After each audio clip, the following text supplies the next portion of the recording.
బీజేపీకి ముస్లింల ఓట్లు అవసరం లేదా? ఇలాంటి అభిప్రాయం కొంతకాలం క్రితం వరకు బలంగా వినిపించింది. మీ ఓట్లు మాకు అక్కర్లేదు అన్న బీజేపీ లీడర్ల సెంటిమెంట్లు కూడా చూసాం. కానీ వాస్తవం వేరు.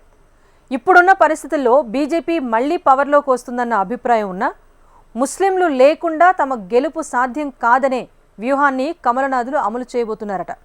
ఆ వివరాలేంటో చూద్దాం. బీజేపీ అనగానే అది హిందువుల పార్టీగా, హిందుత్వం కోసం పాకులాడే పార్టీగా జనాభిప్రాయం ఉంది. జనసంఘ ఏర్పడినప్పటి నుంచి ఇదే అభిప్రాయం కొనసాగుతోంది. అదే నిజమని భావించే ప్రజలకు కొదువలేదు. అలాంటి ముద్రను చెరిపేసుకోవాలని బీజేపీ నేతలు చాలా కాలంగా ప్రయత్నిస్తోన్నా అనేక కారణాల వల్ల అది సాధ్యం కావడం లేదు. సరిగ్గా ఈ పాయింట్ దగ్గరే ఇతర పార్టీలు ముస్లింల ఓట్లను ఎగరేసుకుపోతున్నాయి. కేవలం ముస్లింల ఓట్లు సంపాదిస్తే అధికారం చేజిక్కించుకోవచ్చని, అనుకున్నది సాధించవచ్చుననే షార్ట్ కట్ మార్గాలను అన్ని జాతీయ పార్టీలు, అన్ని ప్రాంతీయ పార్టీలు కూడా అనుసరిస్తున్నాయి. ఈ విషయాన్ని కూలంకషంగా అర్థం చేసుకున్న బీజేపీ, ఆర్ఎస్ఎస్ నేతలు 2024లో బీజేపీ వెంట ముస్లింలను ర్యాలీ చేయించాలనే బలమైన అభిప్రాయానికి వచ్చారు. అందుకోసం దాదాపు 2 ఏళ్లకు పైగానే కార్యాచరణను అమల్లోకి తెచ్చారు. ఇప్పుడు ఆ ప్లానింగ్ ను మరింత పక్కాగా అమలు చేసే సమయం ఆసన్నమైందంటున్నారు. ముందుగా కమలనాథుల ప్లానింగ్ ఏంటో చూద్దాం. 22వ తేదీన అయోధ్యలో రామ్లల్లా విగ్రహానికి ప్రాణప్రతిష్ఠ జరిగిన తరువాత ఆ మరుసటి రోజు నుంచి సామాన్య భక్తులకు సర్వదర్శనానికి అనుమతి లభిస్తుంది. మరోవైపు దాదాపుగా ఈ నెలంతా అయోధ్యలో శ్రీరామ దర్శనం చేసుకునే వారితో కిటకిటలాడుతుంది. ప్రపంచవ్యాప్తంగా, దేశవ్యాప్తంగా వచ్చిన వీఐపీలు, టూరిస్టులతో అయోధ్య కళకళలాడుతుంది.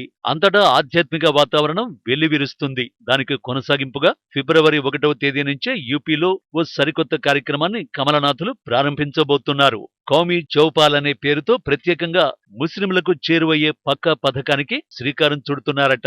కౌమీ చౌపాల్ అంటే నలువైపులా ఉన్న ప్రజలకు చేరువయ్యే ప్రోగ్రాం అన్నమాట. బీజేపీకి అనుబంధంగా ఉన్న మైనారిటీ మోర్చా ఆధ్వర్యంలో ఈ కార్యక్రమాలకు శ్రీకారం చుడుతున్నారు. ముందుగా ప్రస్తుత అయోధ్య ఉన్న పశ్చిమ యూపీ మీద ఫోకస్ చేశారట.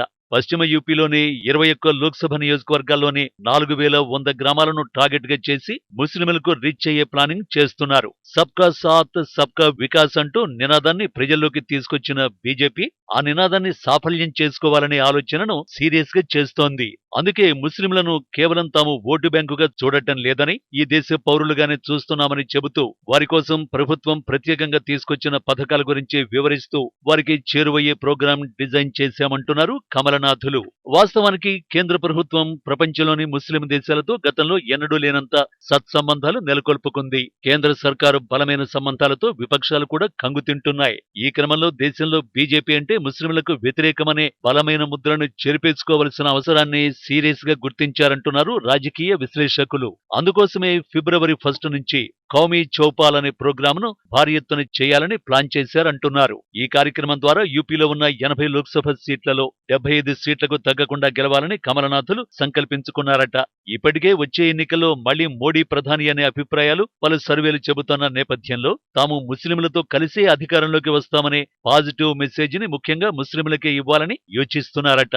నూపూర్ శర్మను, రాజసింగ్ వంటి హిందూ ఫైర్ బ్రాండ్ లీడర్లను పార్టీ నుంచి గతంలో సస్పెండ్ చేయడం అందులో భాగంగానే చెబుతున్నారు.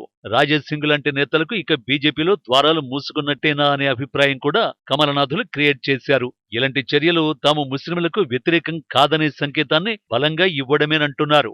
ముస్లింలలో ముందుగా సూఫీ వర్గంతో స్నేహ సంబంధాలు పటిష్టం చేసుకునే పనిలో ఉన్న బీజేపీ సాధారణ ముస్లిం పౌరులు ఎదుర్కొంటున్న సమస్యలను పూర్తిగా అడ్రస్ చేయడమే లక్ష్యంగా ఈ ప్రోగ్రాం నడుస్తుందంటున్నారు. ముస్లింల ఓట్ల కోసం ప్రత్యేకించి ప్లాన్ చేస్తున్న బీజేపీ హిందువుల ఓట్లను వదులుకోవడానికి సాహసిస్తుందా అనే వ్యాఖ్యలు కూడా వినిపిస్తున్నాయి. బీజేపీ హిందువుల ఓట్లను హిందూ ఓట్ల పేరుతో కాక భారతీయత ప్రాతిపదికనే ఇప్పటి వరకు రాబడుతోంది. మరోవైపు ఉమ్మడి పౌర స్మృతి అమలు చేసేందుకు వేగంగా పావులు కదుపుతున్న బీజేపీ నేతలు ఆ చట్టం అమల్లోకి వస్తే హిందూ ముస్లిం అనే ప్రత్యేకమైన హక్కులు గాని, చట్టాలకు గాని అవకాశం ఉండదు. అలాంటి చట్టాల వల్ల అందరికీ వారి సామర్థ్యాలు, అర్హతలను బట్టి ప్రభుత్వ పథకాలు వర్తిస్తాయి. ప్రత్యేకమైన మ్యారేజీ హక్కులు కూడా సమాధి అవుతాయి. ముస్లిం మ్యారేజ్ యాక్ట్ వంటి పాత చట్టాలతో ముస్లిం మహిళలే దారుణమైన వివక్ష ఎదుర్కొంటున్నారు. ఈ విషయాన్ని ఇప్పటికే కమలనాథులు ఎంతో కొంత బలంగా తీసుకెళ్లగలిగారు. కర్ణాటక అసెంబ్లీ ఎన్నికలకు ముందు అక్కడి బీజేపీ సర్కార్ ముస్లిం రిజర్వేషన్లు ఎత్తేస్తూ ఆ భాగాన్ని బీసీలకు వర్తింపజేయడం గమనించాలని అంటున్నారు. ఈ క్రమంలో ముస్లింలను ముస్లింలుగా కాక భారత పౌరుల్లో భాగంగానే చూస్తామని చేస్తామని, అందుకోసమే కార్యక్రమాలు రూపొందిస్తామంటున్నారు కమలనాథులు. కాబట్టి హిందువుల ఓట్లు వదులుకునే ప్రసక్తే ఉండదనే అభిప్రాయం కూడా వినిపిస్తోంది. తొలుత యూపీలో షురూ చేస్తున్న ప్రోగ్రామును దశల వారీగా దేశమంతటా వర్తింపచేస్తారట. అందుకు వేర్వేరు టైం ఫ్రేమ్స్ ను ఇప్పటికే సిద్ధం చేసి పెట్టినట్టు సమాచారం. ముస్లింలలో బీజేపీ పట్ల తప్పుడు అభిప్రాయాన్ని రూపుమాపేందుకు హైదరాబాద్ లాంటి ప్రదేశాలను ఇప్పటికే ఎంచుకున్నారు కమలనాథులు. కొన్నేళ్ల క్రితమే హైదరాబాద్ ఓల్డ్ సిటీలో ముస్లిం మహిళల సమస్యలకు పరిష్కారాలు చూపేందుకు రాష్ట్రీయ ముస్లిం మంచ్ ఆర్ఎంఎం పేరిట ఓ ఆర్గనైజేషన్ ని ప్రారంభించారు. అయితే హైదరాబాద్లో ఎంఐఎం వంటి బలమైన ఇస్లామిక్ పార్టీలు పనిచేస్తున్న నేపథ్యంలో ఆర్ఎంఎం వంటి సంస్థలకు పెద్దగా ప్రయారిటీ రాలేదంటున్నారు. మరోవైపు ఇటీవలి అసెంబ్లీ ఎన్నికల్లో బీజేపీ నుంచి రాజేష్ సింగ్ గెలవడం అనేది ముస్లింలలోనూ పాజిటివ్ సెన్స్ ఉన్నందువల్లే సాధ్యమైందన్న అభిప్రాయాలు వినిపిస్తున్నాయి. ముస్లింలు పెద్ద సంఖ్యలో ఉన్న నిజామాబాద్ వంటి ప్రాంతంలోనూ బీజేపీ ఎమ్మెల్యేలు గెలవడం విశేషమే అంటున్నారు. అందులోని పాజిటివ్ అంశాలను హైలైట్ చేస్తూ అసలు ముస్లింలను ఓటు బ్యాంకుగా కాకుండా అసలైన ఆత్మగౌరవం గల పౌరులుగా చూసేది తామేనని చెబుతూ కౌమీ చౌపాల్ కార్యక్రమాన్ని నిర్వహిస్తామంటున్నారు కమలనాథులు. మరి యూపీలో మొదలవుతున్న ఈ కార్యక్రమం ఏ మేరకు ఇతర రాష్ట్రాల్లో విస్తరిస్తుంది, అక్కడ రాబట్టే ఫలితాలు ఎలా ఉంటాయో చూడాల్సిందే అంటున్నారు రాజకీయ పరిశీలకులు.